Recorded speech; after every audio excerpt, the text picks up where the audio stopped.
Il n'y a pas longtemps, c'était le 80e anniversaire du débarquement de Normandie. Ce dernier a permis, avec le débarquement de la Sicile et de la Provence, d'ouvrir plusieurs nouveaux fronts en Occident, facilitant ainsi l'avancée des troupes russes à l'Est. Mais après la capitulation de l'Allemagne le 8 mai 1945, tous les pays qui avaient été libérés de l'occupation nazie par l'Armée rouge entrent rapidement sous une autre période d'occupation, celle de l'URSS. Dans tous les pays de l'Europe de l'Est, à part l'Autriche et la Yougoslavie, l'URSS installe des gouvernements communistes favorables à Moscou. Parmi ces pays occupés se trouve la Hongrie qui, comme la plupart de ses voisins, n'est pas très heureuse d'accueillir sur ses terres l'Armée rouge. À la tête du pays, il y a Matyas Rákosi, Premier ministre pro-soviétique, donc favorable à Staline. Il installe une politique de collectivisation forcée, développe la police politique hongroise, déporte, tue ses opposants politiques et il se proclame lui-même comme le meilleur élève hongrois de Staline. Donc ce n'est pas un bon dirigeant et les Hongrois le savent.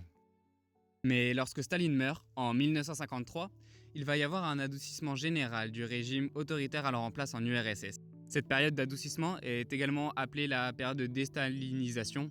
Et en Hongrie, cette déstalinisation passe par le renvoi de Rákosi pour un communisme plus modéré avec Irm Nagy. Évidemment, Nagy n'est pas totalement libre de tout faire, il est toujours très surveillé par Moscou, mais il parvient à acquérir une certaine popularité auprès du peuple hongrois. Mais en avril 1955, Nagy est remplacé par Rákosi qui remet en place un système à la Staline. Alors la colère des jeunes Hongrois monte et Nagy devient l'incarnation du bon dirigeant pour les Hongrois. À peu près au même moment, les troupes soviétiques et alliées qui occupaient l'Autriche, à l'image de l'Allemagne, signent le traité d'État autrichien qui crée tout simplement un nouvel État autrichien. Ensuite, toutes les troupes qui occupaient l'Autriche depuis la fin de la Seconde Guerre mondiale quittent le pays. L'Autriche signera d'ailleurs un traité garantissant sa neutralité permanente. Ce qui se passe en Autriche donne de l'espoir aux Hongrois, qui rêvent aussi de dégager les troupes de l'armée rouge de leur pays. Mais les soviétiques refuseront toutes leurs demandes, ce qui fera encore monter la tension d'un cran. De plus, la Hongrie était un pays nationalement frustré et insatisfait. Avant la Première Guerre mondiale, le royaume de Hongrie était au sein de l'Empire austro-hongrois. Mais lors de l'armistice du 11 novembre 1918, comme l'Empire austro-hongrois était du côté des perdants, la Hongrie s'est vue privée de plus de la moitié de son territoire. Bien que la Hongrie, grâce à Hitler, avait pu retrouver une partie de ses territoires perdus, elle s'est vue réimposer la paix humiliante de la Première Guerre mondiale et était ainsi frustrée nationalement dans les années 50. Donc, imaginez être un jeune Hongrois, vous rêvez du temps où la Hongrie était puissante, plus grande, totalement indépendante. Vous souhaitez un meilleur socialisme, vous êtes en colère, vous êtes frustré. Alors vous commencez à rédiger des manifestes à protester contre le pouvoir et contre le Premier ministre, Rákosi. Mais vous n'êtes pas unis, ouvriers, intellectuels, étudiants, tout le monde en a marre, mais tout le monde veut aller dans des directions différentes. Il faut alors juste un événement pour rassembler tous ces Hongrois en colère. Et cet événement viendra de Pologne. En juin 1956, des manifestations ouvrières éclatèrent en Pologne qui furent réprimées comme d'habitude en URSS par la violence. Sauf qu'après la manifestation, pour une fois, la direction du Parti communiste polonais va vouloir mettre en place des réformes pour apaiser les travailleurs. Ça, c'est typiquement une décision qui n'aurait pas pu être prise si Staline était encore vivant. Enfin bref, pour satisfaire les Polonais, la direction du Parti communiste polonais appelle, alors je suis désolé pour la prononciation, Władysław Gomułka au pouvoir. Ce dernier bénéficie d'une grande popularité auprès du peuple polonais car, dès le début de la guerre froide, il avait essayé de promouvoir un communisme propre à la Pologne, ce qui lui avait d'ailleurs valu, sous Staline, quelques années d'emprisonnement. Lorsqu'il revient au Parti communiste polonais, les soviétiques à Moscou sentent que Gomułka pourrait rapidement faire de l'ombre au soviétisme de base. Il avait quand même osé critiquer notre bon vieux Staline. Alors, réaction classique en URSS, on sort les blindés, l'infanterie et on va à Varsovie où est actuellement Gomułka. Le temps que les chars de Moscou arrivent à la capitale polonaise, nos jeunes Hongrois, des idées révolutionnaires pleines la tête, organisent une manifestation pour montrer leur soutien à Gomułka le 23 octobre 1956. Voilà notre élément déclencheur. Et pour l'histoire, Gomułka, grâce à sa grande popularité, s'en sortira et restera au pouvoir en affirmant que les réformes qu'il va mettre en place ne seront ni anticommunistes, ni anti-soviétiques et qu'il acceptera que des soldats de l'armée rouge restent en Pologne.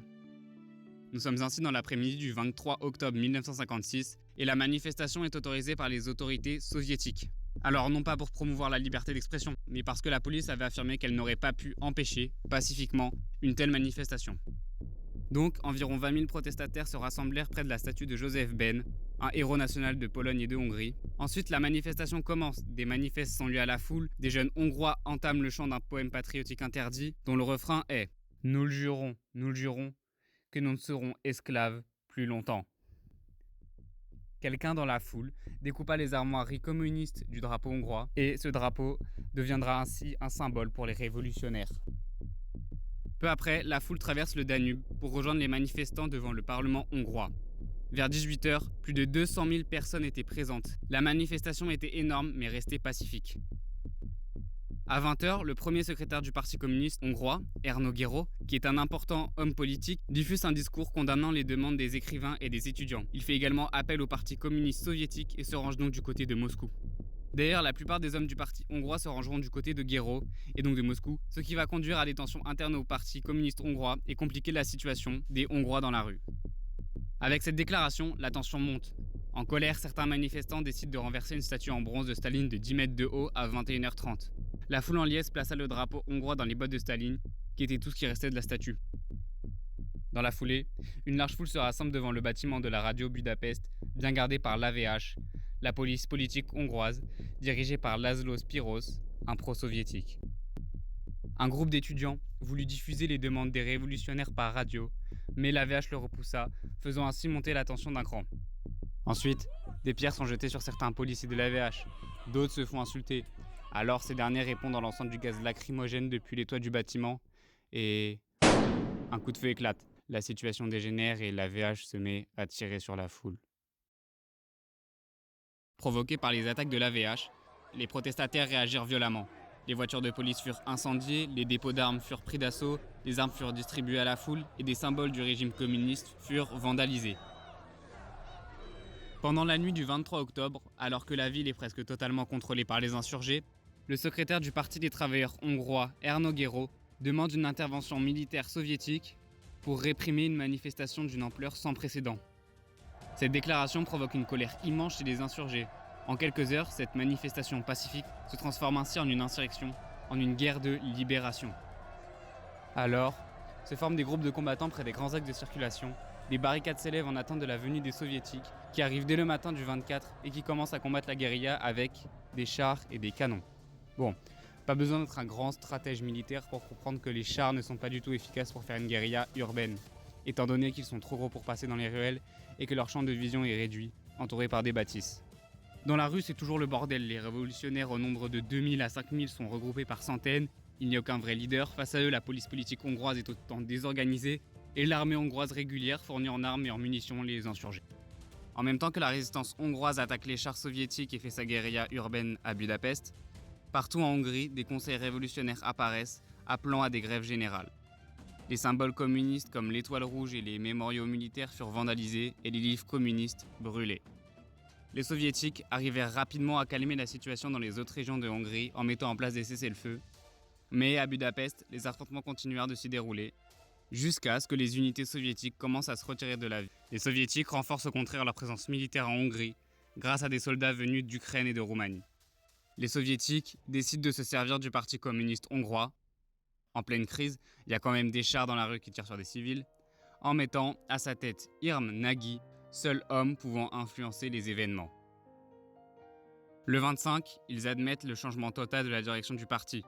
Géro est remplacé par un homme beaucoup plus jeune, János Kádár, de souche ouvrière et qui a souffert du stalinisme. Et, le 31 octobre, le Parti communiste est dissous pour en créer un autre, le Parti socialiste ouvrier hongrois. De sorte qu'on a pu annoncer, le 30 octobre, le retour à un système multipartite comprenant des représentants du grand parti paysan de l'après-guerre, celui qui est encore le parti majoritaire aux élections de 1945, et du Parti social-démocrate qui s'était recréé pendant la Révolution. Nagy promet aussi à la population d'obtenir le retrait des troupes soviétiques et annonce de prochaines élections libres. À ce moment-là, les soviétiques font semblant d'accepter de négocier le retrait de leurs troupes de Budapest, mais aussi de toute la Hongrie. Si la première promesse est en partie tenue, car il ne leur semble pas utile de garder des régiments dans la capitale, la seconde ne l'est pas. Les soviétiques renforcent au contraire leur présence militaire en Hongrie, grâce à des soldats venus d'Ukraine et de Roumanie. De plus en plus, vers début novembre, les échanges s'enveniment entre Nagy et les soviétiques. Malgré tout, un premier contact officiel a lieu entre les soviétiques et les représentants des insurgés. Mais après ce rendez-vous, ces représentants de l'insurrection ne donneront plus aucun signe de vie. Puis, au matin du 4 novembre, le général Ivan Serov, le chef du KGB, fait irruption dans le quartier général soviétique et mit en arrestation les membres de la délégation hongroise. Les soviétiques s'empressent alors de se servir de János Kádár, membre du nouveau gouvernement hongrois, qui va retourner sa veste et enregistrer un discours à la radio où il acceptera un retour à la normale. De son côté, Nagy fuit dans l'ambassade yougoslave pendant 18 jours, mais à sa sortie, alors qu'on lui avait promis de ne pas se faire arrêter, il est déporté en Roumanie. À la suite d'un procès à huis clos, il est exécuté en juin 1958. Mais alors, pourquoi les soviétiques sont-ils intervenus en Hongrie et pas en Pologne ? Pourquoi Gomulka a-t-il pu mettre en place son régime propre et pas Nagy ? À cette question, il y a deux réponses. De 1, les ambitions de Gomulka étaient bien inférieures à celles de Nagy.